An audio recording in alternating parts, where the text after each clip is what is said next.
Assalamualaikum warahmatullahi wabarakatuh. Perkenalkan, nama saya Fani Dwi Amanda Pramudita dari Prodi Pendidikan Sejarah semester 1. Video ini dibuat untuk memenuhi nilai dari mata kuliah Sejarah Indonesia pada masa praaksara. Materi yang akan saya sampaikan yaitu ciri-ciri kehidupan pada masa bercocok tanam. Langsung saja saya akan menyampaikan tentang ciri-ciri kehidupan masyarakat masa bercocok tanam. Sebelumnya saya akan menjelaskan apa itu masa bercocok tanam. Masa bercocok tanam adalah masa ketika manusia mulai memenuhi kebutuhan hidup dengan cara pembukaan lahan di hutan untuk dijadikan ladang.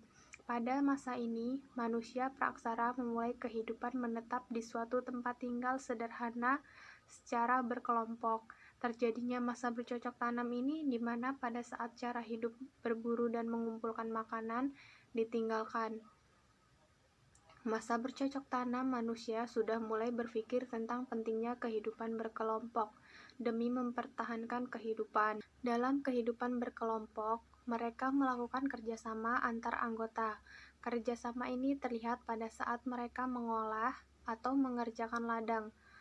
Memulai kerjasama tersebut, manusia mampu saling memahami, menghargai, tolong-menolong, dan tanggung jawab. Yang akan kita bahas pada materi kali ini ialah tentang kehidupan sosial dan budaya masyarakat pada masa bercocok tanam, kehidupan ekonomi, teknologi, sistem kepercayaan, dan pola kehidupan masyarakat pada masa bercocok tanam, serta ciri-ciri masyarakat pada masa bercocok tanam. Kehidupan sosial dan budaya masyarakat pada masa bercocok tanam. Masyarakat pada masa bercocok tanam tidak lagi hidup berpindah-pindah atau nomaden, dan mulai hidup menetap dalam periode waktu tertentu atau biasa disebut semi-nomaden. Manusia purba pada masa bercocok tanam biasanya memilih tinggal di gua-gua atau di caruk. Pada masa ini, pemanfaatan gua dan caruk sudah berkembang sebagai ruang multifungsi untuk kegiatan hunian, penyembelihan binatang buruan, bengkel pembuatan peralatan, penguburan, tempat pengolahan makanan, dan ekspresi keindahan. Mereka sudah mengenal sistem masyarakat yang dipimpin oleh kepala suku. Kepala suku dipilih melalui sistem primus atau inter pares, yaitu orang yang paling utama dan berpengaruh di antara sesamanya. Pilihan hidup menetap kemudian memunculkan kesadaran membuat peraturan untuk mengatur kehidupan bersama. Karena kehidupan masyarakat pertanian umumnya memerlukan solidaritas sosial. Pada periode tersebut, semangat gotong royong telah berkembang dengan baik. Misalnya dalam pembuatan teknologi sederhana seperti wadah gerabah atau alat-alat pertanian yang lebih kuat dan tahan lama, masyarakat pada masa bercocok tanam juga telah memiliki kemampuan membuat seni patung. Seni digunakan dalam bentuk menhir dan megalitik. Kemudian kehidupan ekonomi. Pada masa bercocok tanam, manusia telah melakukan aktivitas perdagangan dengan sistem barter. Aktivitas barter dilakukan untuk memenuhi kebutuhan sehari-hari, terutama kebutuhan terhadap barang-barang yang tidak dihasilkan di daerahnya.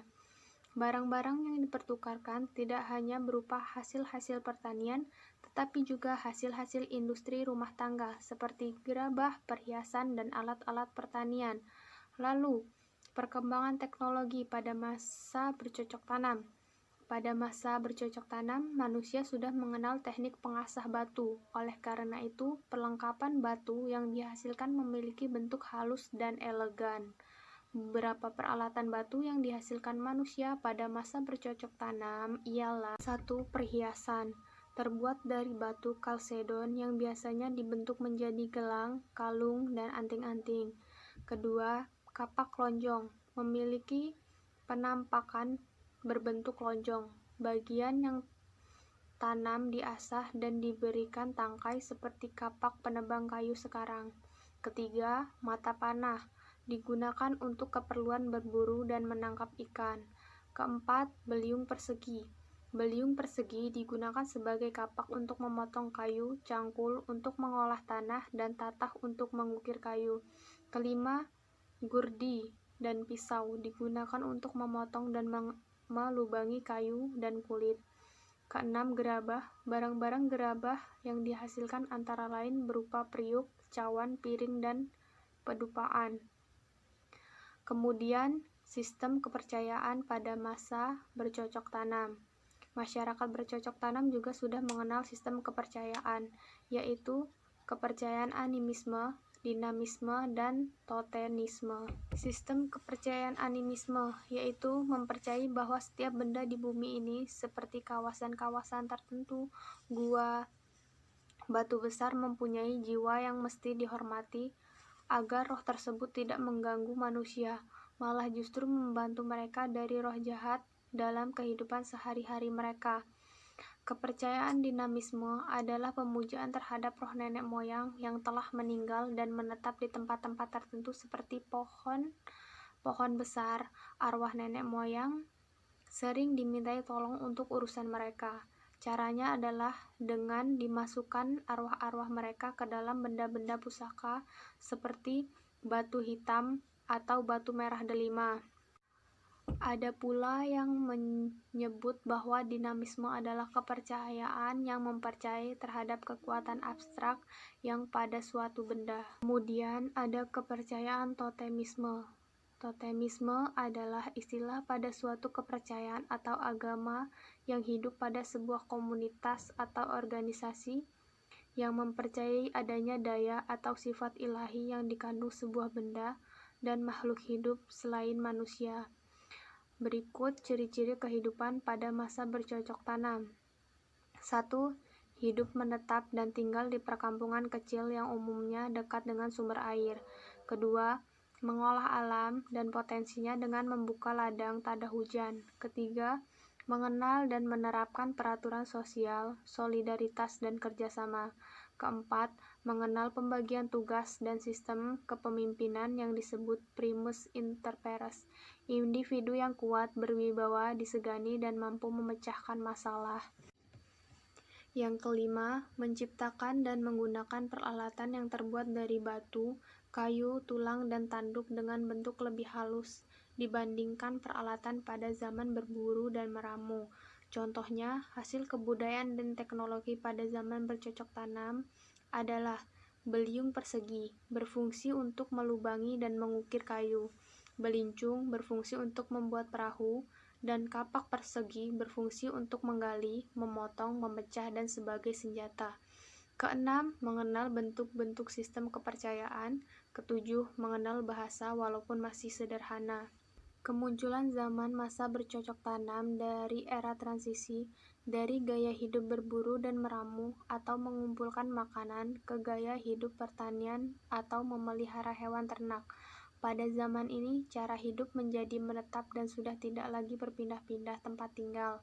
Sistem pertanian melibatkan lebih banyak pekerja daripada berburu dan meramu, akan tetapi lebih banyak juga hasil makanan yang didapat.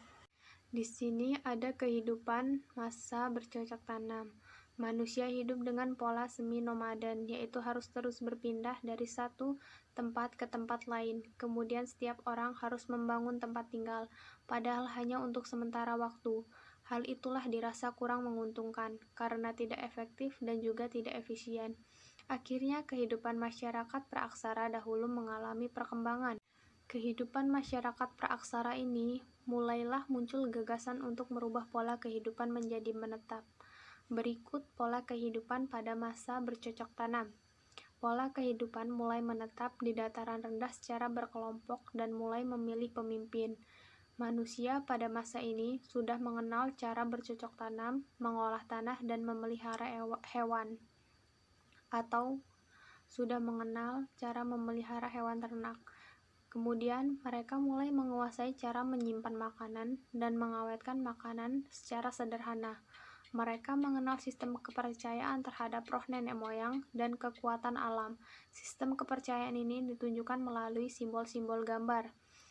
Kemudian, alat yang digunakan terbuat dari batu, bahan lainnya yang sudah diasah.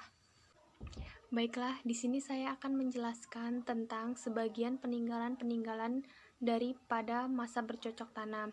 Seperti pada di gambar ini adalah sebagian dari peninggalan masa bercocok tanam. Di sini saya akan menjelaskan dari mata panah terlebih dahulu. Mata panah ini biasanya digunakan untuk berburu, memanah, dan menangkap ikan dengan bentuk seperti gergaji yang terbuat dari tulang. Mata panah mencerminkan kehidupan masyarakat pada masa praaksara. Mata panah banyak ditemukan di daerah Jawa Timur dan Sulawesi Selatan. Tempat-tempat penemuan mata panah di daerah Jawa Timur adalah Gua Lawa, Gua Gede dan Gua Kendang, dan Gua Keramat. Di Sulawesi Selatan, mata panah ini banyak ditemukan di beberapa gua di pegunungan Kapur Bone, yaitu Gua Cakondo, Tomatoa Kacicang, Ara, Bola Batu, Patea, dan di sekitar pegunungan yang ada di gua-gua pada Gunung Kapur Moras. Kemudian di sini ada perhiasan.